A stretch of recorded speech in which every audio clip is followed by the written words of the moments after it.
आजिर एही भिडियोटी मु आपनकु शिखेइबी आपण किपरि दीटा कंचा लंका आउ कला सूता साहाय्य सुंदरी सुंदरी झील को पटेई पारिबे, ताकू निज प्रेम रे दीवानी करि पारिबे। जेते बेले चाहिए सीए आपण को दब। मिलन पाई राति दिन घर को डाकिब।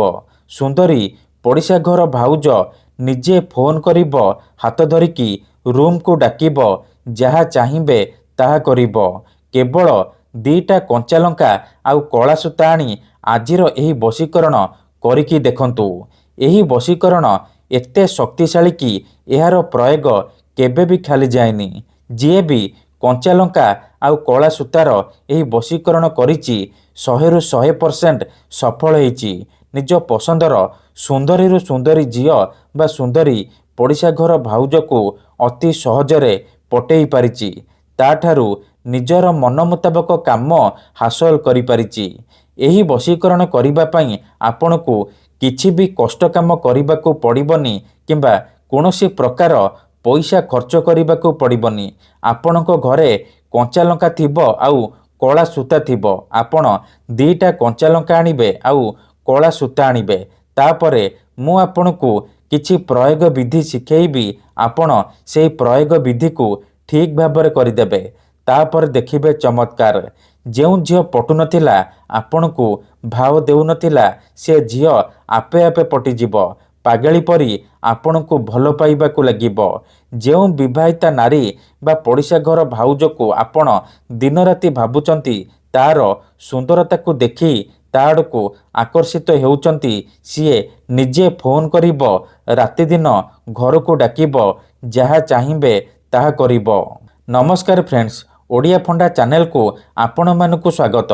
आजिर एही भिडियोटी रे मु आपनकु शिखेइबी आपण किपरि दीटा कंचा लंका आउ कला सूता साहाय्य रे घरे बसी बसी झील पटेई पारिबे।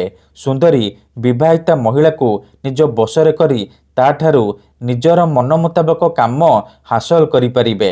कंचा लंका आउ कला सूतार एही वशीकरण आपनकु देखिबा पई सहज लागिबो, किंतु जीए भी एही वशीकरण को करिछि सफल होइछि। तेणु जदि आपण जेते चेष्टा करि मध्य से झील को पटेई पारुनांती, तेबे आजी मो कथा मानी दीटा कंचा लंका आउ कला सूता आनी एही वशीकरण उपाय करि दियंतु। से झील राति दिन आपणको कथा भाबिबो। आपणको आडकू एमिति आकर्षित हेबो कि आपणको देखिबा मात्रे निजे आसी आपणको सहित कथा हबो, आपणको भलो पाउची बोली कहिबो। एही वशीकरण को प्रयोग करी आपण सासू नणंद दियर भाउज काहाको भी पटेई पारिबे, निज बसरे करि पारिबे। ताठारु निजर मन मुताबक काम हासिल करि पारिबे। किंबा जदि केउ झील आपनकु धोखा देइछि, छाड़ी पळेइछि, आपणकर नंबर ब्लॉक करि देइछि, आपणक सहित कथा हेउनी, अन्य काहा सहित कथा हेउछि, अन्य काहाको भलो पाउछि, आउ आपण से झील को फेरी पाइबाकू चाहुचंती, तेबे दीटा कंचा लंका आउ कला सूतार एही वशीकरण करि दियंतु। से झील जेते दूर थिले मध्य राति दिन आपणक कथा भाबिबो, निजे आसिबो, आपणकर पाद तले पड़िबो, आपणको भलो पाउची बोली कहिबो। तेबे एही वशीकरण विधि आपण किपरि करिबे, केमिति करिबे, कंचा लंका आउ कला सूता साहाय्य रे आपण किपरि झील पटेई पारिबे, मु आपनकु शिखेइबी। जानिबा पई भिडियोटी को मूलरु शेष पर्यंत पूरा ध्यान सहित देखंतु। अधारु छाड़िकी जिबेनी, नहेले आपण किछि भी बुझी परिबेनी। परे कमेंट करिबे, गुरुजी आपणकर वशीकरण काम करूनी।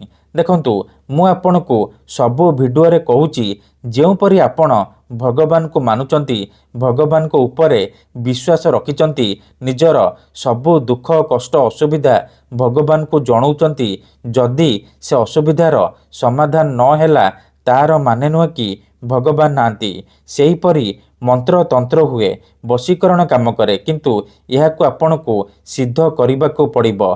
प्रयोग विधि को ठीक भाबरे करिबाकू पड़िबो।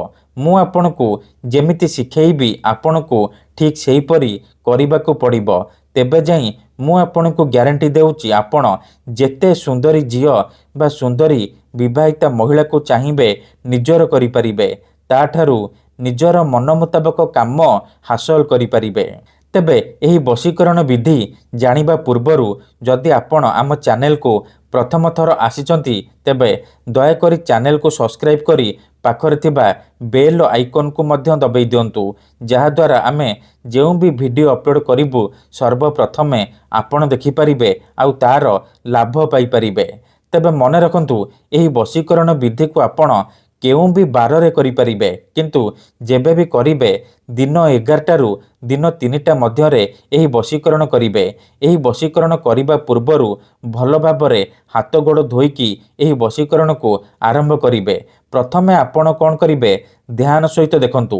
2ଟା କଞ୍ଚା ଲଙ୍କା ଆଣିବେ ଆଉ ଆପଣଙ୍କ ଘରେ ଯେଉଁ କଳା ରଙ୍ଗର ସିଲେଇ ସୂତା ଥିବ ସେହି ସୂତାକୁ ଆଣିବେ। ତାପରେ ମୁଁ ଆପଣଙ୍କୁ କିଛି ପ୍ରୟୋଗ ବିଧି କହୁଛି, ଆପଣ ସେହି ପ୍ରୟୋଗ ବିଧିକୁ ଧ୍ୟାନ ସହିତ ଶୁଣନ୍ତୁ। ଗୋଟିଏ କଞ୍ଚା ଲଙ୍କାରେ ଝିଅର ନାମ ଲେଖିବେ, ଆଉ ଗୋଟିଏ କଞ୍ଚା ଲଙ୍କାରେ ନିଜର ନାମ ଲେଖିବେ। କଳା କଲମ କିମ୍ବା କଳା ମାର୍କରର ସାହାଯ୍ୟରେ ଆପଣ କଞ୍ଚା ଲଙ୍କା ଉପରେ ନାମ ଲେଖିବେ। ମୁଁ ଏଠି କିଛି ବି ନାମ ଲେଖିନି, କିନ୍ତୁ ଆପଣ ଯେଉଁ ଝିଅକୁ ପଟେଇବାକୁ ଚାହୁଁଛନ୍ତି ଗୋଟିଏ କଞ୍ଚା ଲଙ୍କାରେ ତା'ର ନାମ ଲେଖିବେ, ଆଉ ଗୋଟିଏ କଞ୍ଚା ଲଙ୍କାରେ ନିଜର ନାମ ଲେଖିବେ। ନାମ ଲେଖିସାରିବା ପରେ ଆପଣ ଏ 2ଟା କଞ୍ଚା ଲଙ୍କାକୁ ଏହିପରି ଏକାଠି କରି କଳା ସୂତାରେ ବାନ୍ଧିଦେବେ। ଧ୍ୟାନ ସହିତ ଦେଖନ୍ତୁ, ମୁଁ ଯେମିତି କରୁଛି ଆପଣ ଠିକ୍ ସେହିପରି କରିବେ। କିଛି ବି ଭୁଲ ଭାଲ କରିବେନି, ନହେଲେ ଆପଣଙ୍କର ବଶୀକରଣ କାମ କରିବନି। ପରେ ଆପଣ କମେଣ୍ଟ କରିବେ, ଗୁରୁଜୀ ଆପଣଙ୍କର ବଶୀକରଣ କାମ କରୁନି। ତେଣୁ ଦୟାକରି ଭିଡ଼ିଓକୁ ମୂଳରୁ ଶେଷ ପର୍ଯ୍ୟନ୍ତ ପୁରା ଧ୍ୟାନ ସହିତ ଦେଖନ୍ତୁ, ପ୍ରୟୋଗ ବିଧିକୁ ଠିକ୍ ଭାବରେ ଶିଖନ୍ତୁ। ତାପରେ ଆପଣ ଏହି ବଶୀକରଣକୁ କରିବା ପାଇଁ ଯିବେ। ତେବେ ଯାଇ ମୁଁ ଆପଣଙ୍କୁ ଗ୍ୟାରେଣ୍ଟି ଦେଉଛି ଆପଣଙ୍କର ବଶୀକରଣ 100ରୁ 100% କାମ କରିବ ଆଉ ଆପଣ ଯାହାକୁ ଚାହିଁବେ ତାକୁ ପଟେଇ ପାରିବେ। ଦେଖନ୍ତୁ, ଏହିପରି 2ଟା କଞ୍ଚା ଲଙ୍କାକୁ କଳା ସୂତାରେ ବାନ୍ଧି ସାରିବା ପରେ ଆପଣ କ'ଣ କରିବେ, ସେ କଞ୍ଚା ଲଙ୍କାକୁ ଏହିପରି ସାମ୍ନାରେ ରଖିବେ ଆଉ ଆଖି ବନ୍ଦ କରିକି ସେ ଝିଅ ବା ମହିଳାକୁ ମନେ ମନେ ଭାବିବେ। ତାପରେ ମୁଁ ଆପଣଙ୍କୁ ଗୋଟିଏ ବଶୀକରଣ ମନ୍ତ୍ର କହୁଛି, ଏହି ମନ୍ତ୍ରକୁ ଆପଣ 11 ଥର ପଢ଼ିବେ। କାଲି କାଲି ମହାକାଲି ବ୍ରହ୍ମା କି ବେଟି ଇନ୍ଦ୍ର କି ଶାଲି ଭୈର କପାଲି ଆମୁକଂ ମମ ବଶ୍ୟମ୍ କୁରୁ କୁରୁ।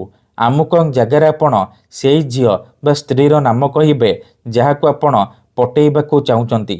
ଏହି ମନ୍ତ୍ରକୁ ଆପଣ 11 ଥର ପଢ଼ିବେ।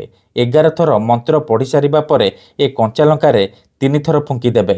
ଏତିକି କରିସାରିବା ପରେ ଏ ଲଙ୍କାକୁ ନେଇକି ନିଜ ଅଗଣାରେ ଅଳ୍ପ ଟିକିଏ ମାଟି ଖୋଳିକି ପୋତି ଦେବେ। ଯଦି ଆପଣଙ୍କ ଘରେ ଅଗଣା ନାହିଁ ତେବେ କୌଣସି ଏକ ବରଗଛ କିମ୍ବା ଓସ୍ତ ଗଛ ମୂଳରେ ଏହାକୁ ରଖିଦେଇ ଚୁପଚାପ ଘରକୁ ଫେରି ଆସିବେ। ଗ୍ୟାରେଣ୍ଟି ଦେଉଛି ଏହି ବଶୀକରଣ କରିବାର 2ରୁ 3 ଘଣ୍ଟା ଭିତରେ ପ୍ରଭାବ ପଡ଼ିବା ଆରମ୍ଭ ହୋଇଯିବ। ସେ ଝିଅ ହେଉ ବା ବିବାହିତା ନାରୀ ସେହି ସମୟଠାରୁ ଆପଣଙ୍କ ଆଡ଼କୁ ଆକର୍ଷିତ ହେବାକୁ ଲାଗିବ, ଆପଣଙ୍କୁ ଭଲ ପାଇବାକୁ ଲାଗିବ। ଧନ୍ୟବାଦ।